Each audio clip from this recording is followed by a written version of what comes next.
ادع إلى سبيل ربك بالحكمة.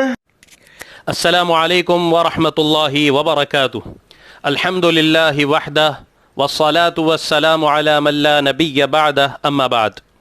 معزز سامعین کرام، گزشتہ قسط میں آپ کی خدمت میں دجال کا تفصیلی حلیہ پیش کیا گیا تھا کہ دجال کیسے نظر آئے گا، اور اس کی شخصی پہچان بھی کرائی گئی تھی. آج کی قسط میں ہم چلتے ہیں ان روایتوں کی طرف جن میں دجال کو حاصل ہونے والی قدرت، کنٹرول، تصرفات کا ذکر ملتا ہے.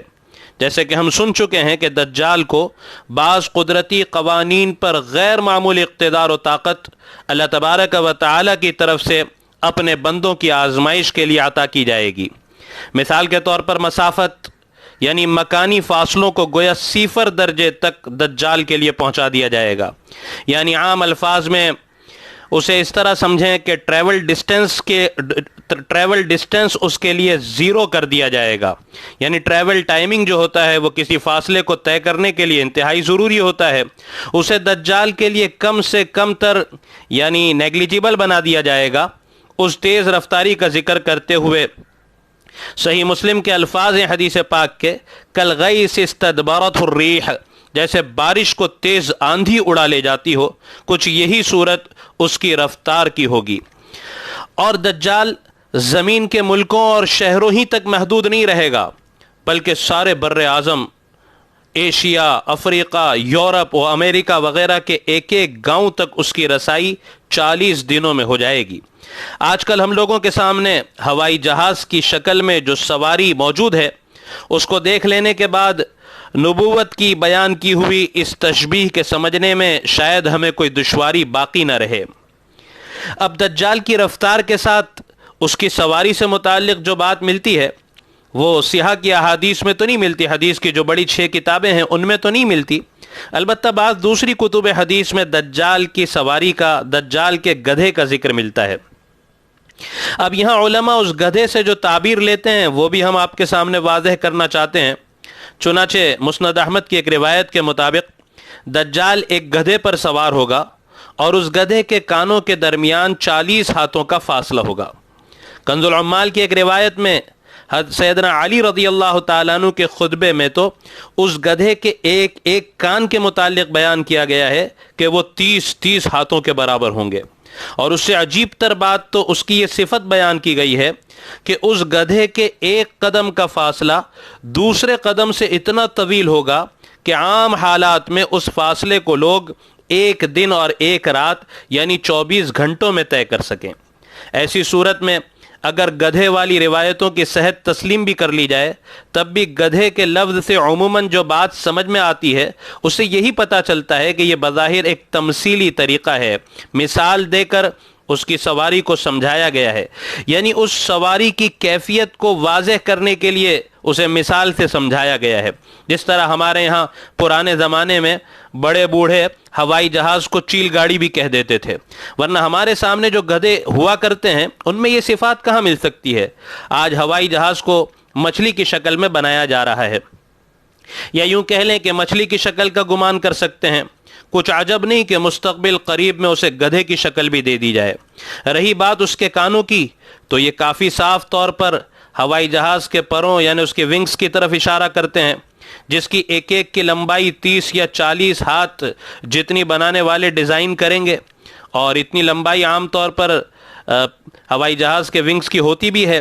اور رفتار کے معاملے میں ساری دنیا اس پر محنت کرتی ہوئی دکھائی بھی دے رہی ہے کہ ٹریولنگ ٹائم کو کس طرح کم سے کم تر کیا جا سکے.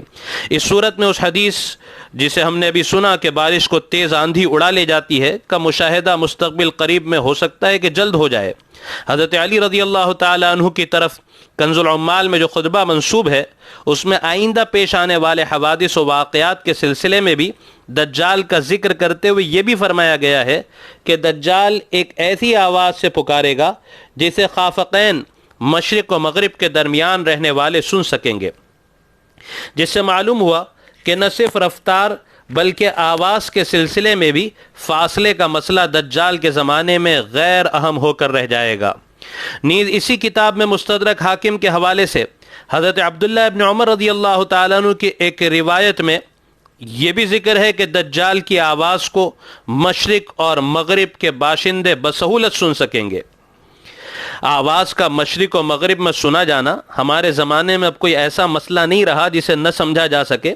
اب تو ہر آدمی بسہولت اس بات کو سمجھ سکتا ہے کہ یہ کس طرح ممکن ہے، کیونکہ مواصلاتی نظام یعنی ٹیلی کمیونیکیشن سسٹم اب اتنا ایڈوانس ہو چکا ہے کہ یہ ہمارے زمانے ہی میں ایک معمولی سی چیز بن کر رہ گیا ہے۔ چلیے اب ہم اور نظر ڈالتے ہیں احادیث مبارکہ پر، جن سے ہمیں پتہ چلے کہ دجال کو اور کون کون سی قوتیں عطا کی جائے گی۔ تو آئیں سامعین کرام، ہم سیدھے آپ کی خدمت میں صحیح مسلم کی ایک حدیث پیش کرتے ہیں۔ حضرت نواس ابن سمعان رضی اللہ تعالیٰ عنہ فرماتے ہیں کہ ایک دن رسول اللہ صلی اللہ علیہ وسلم نے دجال کے بارے میں بیان فرمایا۔ دوران بیان آقا علیہ السلام کی آواز کبھی ہلکی ہوتی تھی اور کبھی بلند ہو جاتی، حتیٰ کہ ایسا انداز بیان تھا کہ ہم کو ایسا گمان ہونے لگا کہ دجال ہمارے قریب ہی کہیں کھجوروں کے باغ میں موجود ہو۔ پھر جب ہم شام کے وقت آپ علیہ السلام کی خدمت میں حاضر ہوئے تو ہمارے چہروں کے اثرات کو دیکھتے ہوئے رسول مقبول صلی اللہ علیہ وسلم نے دریافت فرمایا، کیا ہوا؟ ہم نے عرض کیا، یا رسول اللہ، آپ نے دجال کا بیان فرمایا، آپ کی آواز کبھی بلند ہوتی کبھی پست ہو جاتی، چنانچہ ہمیں تو یوں گمان ہونے لگا کہ گویا دجال کھجور کے باغ میں موجود ہو۔ اس پر آپ علیہ السلام نے ارشاد فرمایا کہ اگر وہ میرے سامنے آیا تو میں تمہاری طرف سے کافی ہو جاؤں گا، اور اگر وہ میرے بعد آیا تو تم میں سے ہر ایک اپنا ذمہ دار ہوگا، اور اللہ ہر مسلمان کا نگہبان ہے۔ سنو، وہ دجال کڑیل جوان ہوگا، اس کی آنکھ پچکی ہوئی ہوگی، گویا وہ عبد العزیٰ بن قطن کی طرح ہوگا۔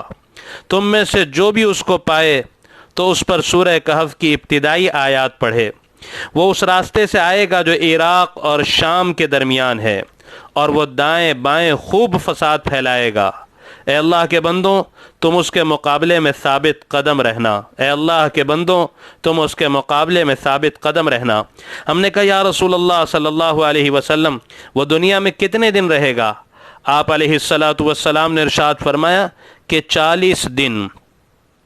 نیز آگے آقا علیہ السلام نے ارشاد فرمایا، سنو، لیکن اس کا پہلا ایک دن 1 سال کے برابر ہوگا، اور اس کا دوسرا دن 1 مہینے کے برابر ہوگا، اور اس کا تیسرا دن 1 ہفتے کے برابر ہوگا، اور باقی دن تمام دنوں کی طرح سے ہوں گے۔ ہم نے عرض کیا، یا رسول اللہ، اس کے سفر کی رفتار کیا ہوگی؟ آپ علیہ السلام نے ارشاد فرمایا، اس بادل کی رفتار کی طرح جس کو ہوا اڑا لے جاتی ہو۔ نیز آپ علیہ السلام نے ارشاد فرمایا، وہ ایک قوم کے پاس آئے گا اور ان کو اپنے آپ کو خدا ماننے کی دعوت دے گا، اور وہ اس پر ایمان لے آئیں گے اور اس کی بات کو قبول کر لیں گے۔ لہذا دجال ان سے خوش ہو کر آسمان کو حکم دے گا کہ ان پر بارش برسا، جس کے نتیجے میں بارش ہوگی، اور زمین کو حکم دے گا کہ وہ پیداوار اگائے۔ سو جب شام کے وقت ان کے مویشی واپس آئیں گے تو اتنی پیداوار ہوگی کہ وہ جانور پیٹ بھر کر چارہ کھانے کی وجہ سے ان جانوروں کی کوہانیں اٹھی ہوئی ہوگی، اور تھن دودھ سے بھرے ہوئے ہوں گے، اور ان کے پیر زیادہ کھا لینے کی وجہ سے پھیلے ہوئے ہوں گے۔ پھر دجال ایک اور قوم کے پاس آئے گا اور ان کو دعوت دے گا، اور وہ اس کی دعوت کا انکار کر دیں گے۔ چنانچہ دجال ان کے پاس سے ناراض ہو کر واپس چلا جائے گا، جس کے نتیجے میں وہ لوگ قحط کا شکار ہو جائیں گے، اور ان کے مال و دولت میں سے کوئی چیز بھی ان کے پاس نہ باقی رہے گی۔ دجال ایک بنجر زمین کے پاس سے گزرے گا، اور وہ اس کو حکم دے گا کہ زمین اپنے خزانے کو باہر نکال دے۔ چنانچہ زمین کے خزانے نکل کر دجال کے پیچھے اس طرح چلیں گے جیسے شہد کی مکھیاں اپنی سردار مکھی کے پیچھے چلا کرتی ہیں۔ پھر وہ ایک کڑیل جوان کو بلائے گا اور تلوار سے وار کر کے اس کے 2 ٹکڑے کر دے گا۔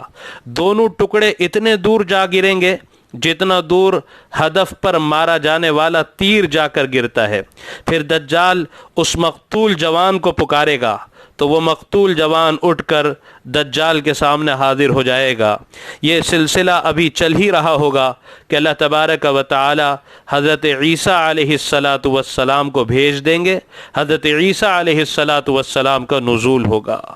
معزز سامعین کرام، اس حدیث مبارکہ میں جن تصرفات اختیارات کا ذکر ہے، مزید اس کی وضاحت نیز دجال کو حاصل ہونے والی مزید تصرفات اختیارات کنٹرول کو ہم انشاءاللہ آئندہ قسطوں میں اور بھی واضح طور پر عرض کرنے کی کوشش کریں گے۔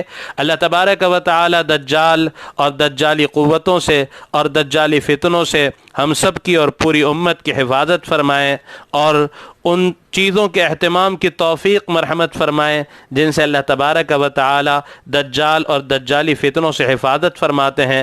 وآخر دعوانا ان